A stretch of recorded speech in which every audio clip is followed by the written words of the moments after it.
Everything has changed.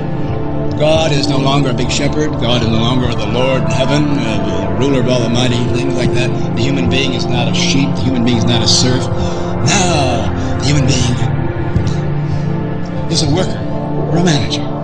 And in the factory assembly line society that we've all grown up through, you're born in a hospital, you're born in a factory, you're born in an assembly line, and then you're brought home, and then you go off to school, kindergarten, first grade, all the way up, and you're the god of the prophets of the industrial mechanical age, of course, engineers, the good human being. The good human being in industrial society is prompt, dependable, reliable, productive, efficient, and of course replaceable. As part of the assembly line. The average American household watches television 7.4 hours a day. That means that the average American household sits like vegetoid octopus slugs with their eyeballs sucking out all this information, and the nose is pressed to an aquarium which is called the television tube.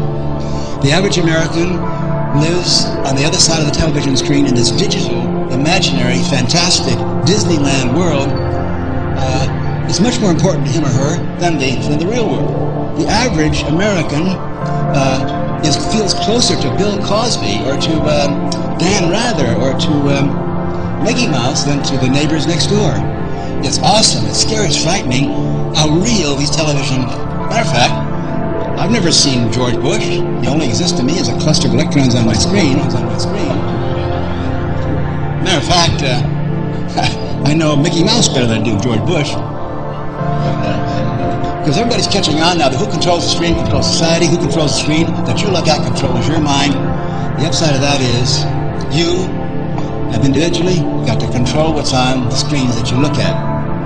And within 2 or 3 years, we will have available software and hardware.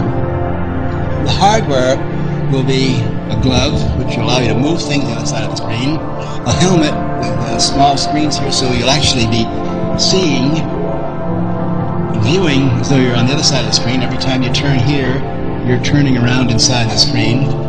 A little body vest so that if someone reaches out and strokes you on the other side of the screen, you can feel it here. Get it? So you're wearing your computer, and you are no longer at the aquarium window peering through at what's going on inside Dan Rather and all that shit. You're there.